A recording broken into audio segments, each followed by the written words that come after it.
What if new teacher preparation programs and ongoing professional development used incarcerated youth as thought partners to help navigate the challenges of teaching reading?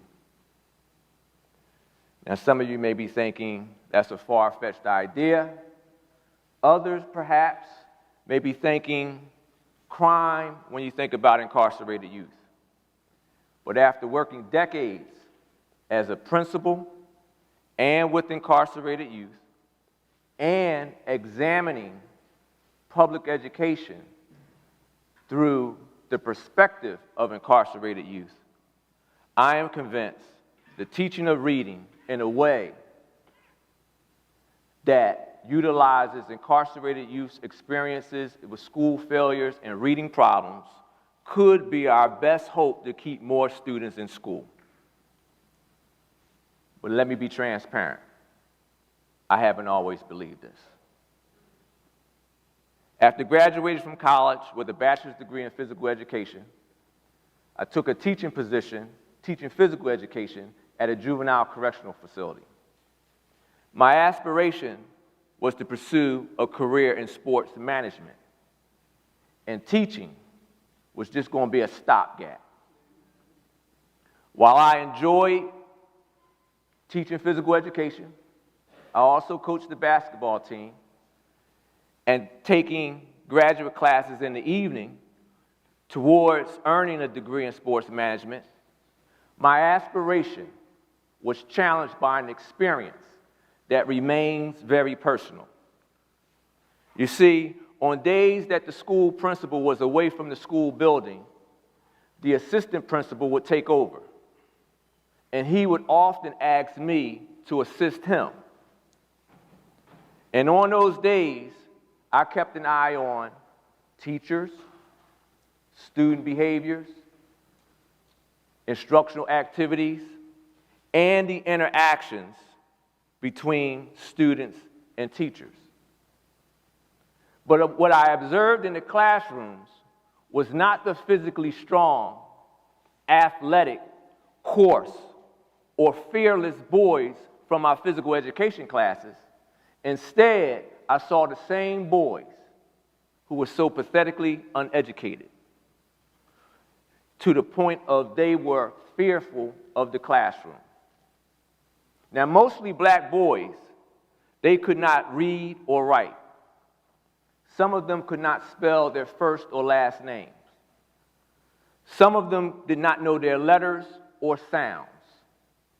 Some could not tell time. Some, in fact, did not even know, if you asked them, their date of birth. Now, this was a painful reality for me. This was a reality check for me. In fact, it was so disruptive to me that it made me make one of the biggest decisions of my life: to replace my original career goal of sports management with a new goal, education administration. I wanted to be a principal. I wanted to be a principal. Through their educational challenges and despair, my students had convinced me, or at least inspired me, to care more about them, to think about what was really happening in schools, and at the very least, to figure out what was happening with reading instruction. And so I went on back to school for education administration. Now, exactly 10 years after leaving my teaching position at the juvenile correctional facility and subsequently working as a high school and middle school health and physical education teacher, assistant principal, and high school principal, I took over as principal of a local public school inside the Philadelphia prison system. Now, the Philadelphia prison system at that time was the 5th largest urban county jail system in the United States. It had 6 major correctional facilities on its property and over 9,000 adult inmates. Among the thousands of adult inmates, who were detained in or sentenced to the Philadelphia prison system annually, 250 of them were my new students, juveniles, between the ages of 13 and 17. They were being tried as adults. In this position, I saw the same sad occurrence as I have seen throughout my career as an educator, especially in my earlier career at the juvenile correctional facility, and that was students who cannot read. Now this time, it was not only juveniles, but adults. Just consider this one adult male inmate, who I didn't know at the time, but was 55 years old at the time. As I was moving from the minimum security side of this particular correctional facility to the maximum security side, I took a shortcut through the medical services unit. And out of nowhere, it seemed, this frantic adult inmate approached me saying, Mr. Principal, I need your help. I'm still in the Hooked on Phonics class, and I want to get my GED. Now, I could see and hear the pain in his voice, but I could also see the anger and frustration in his facial expression. So I paused. I could see that he was tired and very frustrated with carrying the burden of a lifetime of illiteracy.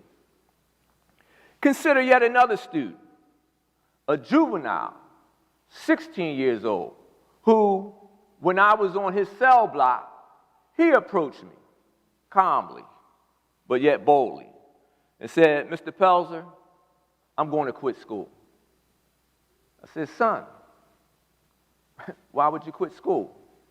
He said, because I'm 16 years old and I'm still reading on a first grade level. Now, these two incarcerated individuals had two things in common. One, they clearly understood their educational plight through their reading levels. But two, they knew to express that concern to the principal, the one person who should be able to help them turn around their circumstance. Now, there is no hard evidence that prison officials use reading scores to determine the number of beds they need. And I've worked with many wardens and prison commissioners, and at no time did they ever ask me for reading data to support the number of beds they need. But there's an undeniable connection between literacy and incarceration.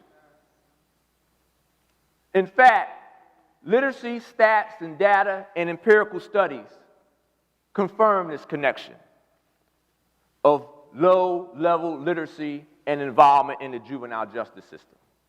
For example, 85% of the juveniles who interface with the juvenile justice system are fundamentally illiterate.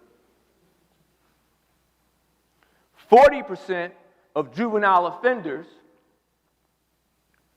who are at a 10th grade level, which means they are about 15 to 16 years old, read below a 4th grade level. And according to the United States Department of Justice, the link between academic failure, violence, delinquency, and crime is welded in reading failure. Now, we are failing to reach, teach, and engage thousands of children every day.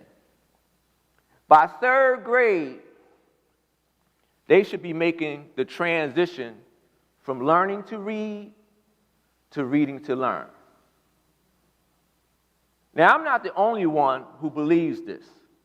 Others agree with me that reading instruction, and at the very least helping teachers who struggle with teaching reading, need to improve.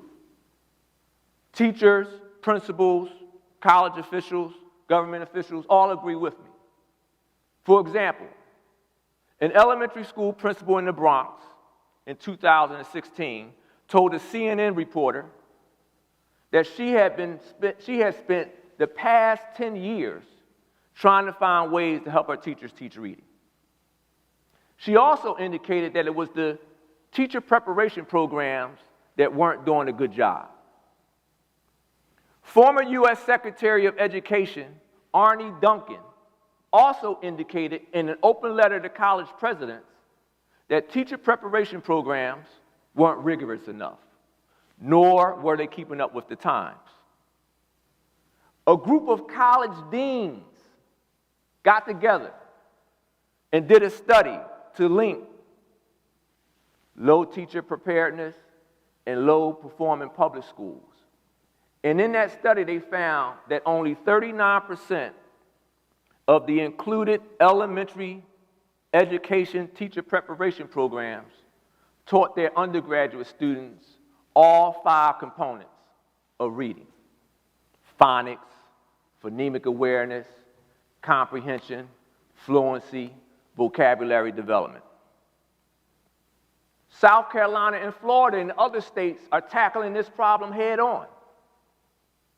They are requiring and mandating, in some instances, that teachers be trained in reading instruction or receive certification in reading instruction in order to teach in the schools. And the state of Louisiana, they even go beyond those measures, where all aspiring and new teachers must complete a year-long residency before entering the profession to demonstrate proficiency in reading data, setting assessments, running classrooms, working with parents, and managing student behaviors.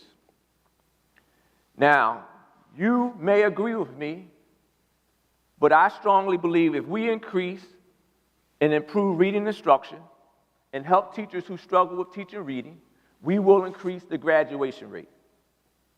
We will decrease the dropout rate. We may even displace some of the many excuses that we place on external factors, such as poverty, students' home lives, and other factors, parenting, and focus on reading instruction. We may even disrupt the school-to-prison pipeline theory by shifting the focus away from discipline policies as the reason folks are going to jail to reading instruction as the reason folks are going to jail.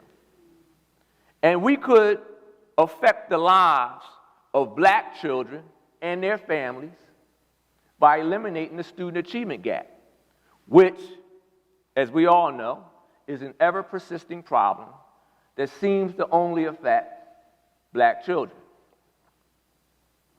Now, we have a lot of work to do.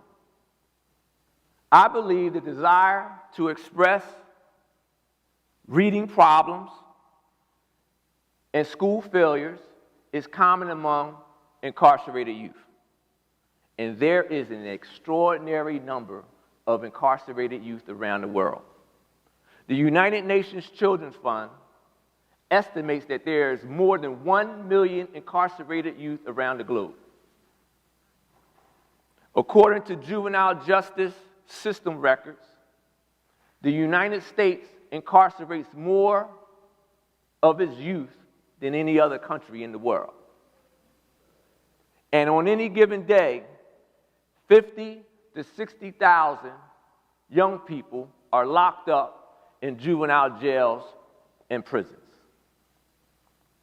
And so that's why I want to spread my idea that it's reading instruction and helping teachers who struggle with teaching reading that must improve.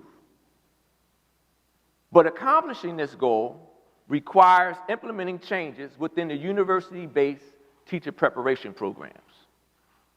And so here's my paradox. As they go about their training and curricula and research practices, we use incarcerated youth as thought partners to help them navigate the challenges of teaching reading. These youth have a keen insight and awareness of their own reading challenges and problems and can explain to you the trials and tribulations. And they can strengthen teachers' understanding of where to raise the instructional bar. And if this idea spreads, training and curriculum for aspiring teachers and seasoned educators would include them visiting correctional facilities and speaking directly to incarcerated youth to learn about their school experiences. They would address the literacy issues that incarcerated youth face. They would understand the experiences that led incarcerated youth to jail. They would gain an awareness of the student-teacher interactions that did not forge strong student-teacher relationships, and they would complete field work, field study, to address educational bias against black children and the low-level reading strategies and resources used that keep these children lagging far behind. Not surprisingly, black children are incarcerated at 5 times the rate of other children.